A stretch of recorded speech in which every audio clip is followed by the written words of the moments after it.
Hey guys, it's Matty Miller with Pursuit Real Estate. Hope you guys are doing well. Today we're talking about a little property management, and we are talking about what the average cost of a tenant turn is. And if you don't know what a tenant turn is, maybe you should watch.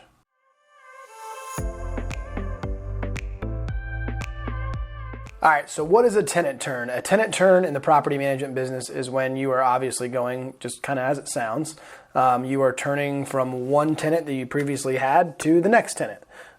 So what happens in the middle of that process? That, number one, obviously is a very stressful time for the property owner, as well as the property manager, myself, when we have a lot of turns going on.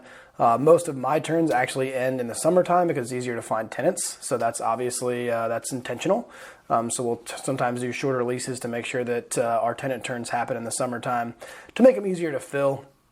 The other side of that, which makes things difficult, is that's when our contractors are the busiest because people are moving, people are turning over property. So there's a lot of work going on in these summer months, which, again, a lot of people ask me, hey, I need to get this done. Do you have a contractor? And I'm like, actually, it's kind of hard because they're 2, 3, 4 weeks out. So it does take some time to get work done on stuff like that, especially during the summer months. But what I wanted to break down for any property owner that might be having an upcoming tenant turn, might have, just again, forecasting and budgeting for what's going on, what that's going to cost. And these are kind of averages. So what I did is I put together some quick numbers of a couple properties that we've done. They're about 2,000 square foot homes, in normal neighborhoods, and what's kind of required to be able to get it back on the market. And there's two factors to that. Is number one, how hard was your previous tenant on the property? And some of that is how long had those tenants been there. For one example of a property, we had a tenant that was there for 9 years. So they were there for a long time. So there's definitely going to need to be some work in there, and the owner is aware of that. So we prepared that. If a tenant comes in 12 months and requires all this work to be done, we probably have bigger issues. So anyway, let's talk about what that looks like. So there's three main things that you're obviously going to be needing during the tenant turn. Number one is painting. Number two is flooring. And number three is obviously cleaning. There's obviously some other little handyman type of things that, probably need to be done, whether it's a light fixture here, a towel rod here, things like that, always need to be kind of looked at. So basically what I did is I gave you ballpark numbers of what that's going to look like. So painting, essentially our average cost in Jacksonville is around $300 to $350 a square foot. So I kind of did an estimate on that. That's a little lower because we're going to get some better costs because we obviously have contractors who can deliver that. And this is a very basic paint job. This is not anything This is not anything high-end paint or triple coated or anything like that. You're looking at about $4,000. That's the cost of what someone's going to charge you to come paint your house at an average of 2,000 square foot. Carpet. Everybody thinks carpet's cheap, which it is. It's cheaper than laminate flooring, which is better. And the reason why I would avoid carpet, number one, is because the laminate flooring nowadays, the stuff I'm standing on right now, you can kind of beat the crap out of it and it'll still stand the test of time. So we actually recommend going away from carpet and going to basically an all hard laminate LVP, or luxury vinyl plank is what people call it, which it cleans up a lot easier. It's really durable and it's obviously easy to clean. So the other side is cleaning. A true deep clean on a house, if somebody's been living there for 3, 4, 5 years, they're probably not pulling the refrigerator back. They're probably not doing any of those things. Really, truly getting in there and cleaning appliances, it's going to cost around $500. And I understand that, again, owning a rental property is not cheap.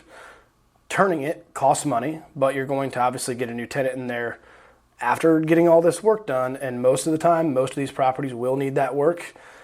That's kind of what it's going to cost. So those are the three main factors. I also threw on the back of here, actually it says handyman. My marker, not great, but it says handyman, basically around $1,000. So if I have to have a handyman come out and replace 3 or 4 dated light fixtures, put in new smoke detectors, update the fire extinguisher, all these things go into that at that point in time, and it costs a pretty good amount of money. So your average tenant turn, really, if you really want to look at it, is around $8,000, which seems pretty high, but that's going to be pretty normal, especially if you've had somebody in your property for 3, 4, 5, 6, 7 years. And a lot of people ask me a good one about paint. They're like, well, can I go in and do touch up? And you can, and that's fine, but keep in mind that once you put paint on the walls, after 2 or 3 years, that paint starts to fade. And you can really never get a true blend of the paint colors no matter how hard you try. Even if you try paint color matching, we've done it. I've had Sherwin-Williams with handyman try to, hey, can we match that paint color? They'll take literally a piece out of the wall, they'll take that in and they'll try to match it at Sherwin-Williams, and it just kind of never looks the same. So it's very difficult if you want a fresh house and you want to try to maximize what you can get for your rental, you're going to need to spend that money. Now, the other strategy to that is if you choose to do some of these items a little bit cheaper. Here's your option. You can rent it for cheaper. Somebody might be okay with that, and maybe they're willing to do the work themselves. Maybe they'll even repaint it themselves. So I've had different strategies in that over the years, but overall, I wanted to kind of paint a picture of what that would look like. So if you have a turn coming up, kind of what to expect, and it can be a lot, and I understand that it can be frustrating at times, especially if a tenant does leave some damages that you got to handle. But the good news is it's pretty much all fixable, and you're going to spend some money to do it, obviously. But if you do that work, ideally you should be able to rent it at the top of the market on the rental side. So if you guys have any questions about that or concerns, or you think my numbers are way off or something crazy, give me a shout. I'd be more than happy to have a conversation about it. I am Matty Miller with Pursuit Real Estate, and all my contact information is right below. Appreciate you guys watching, and have a great day. Take care.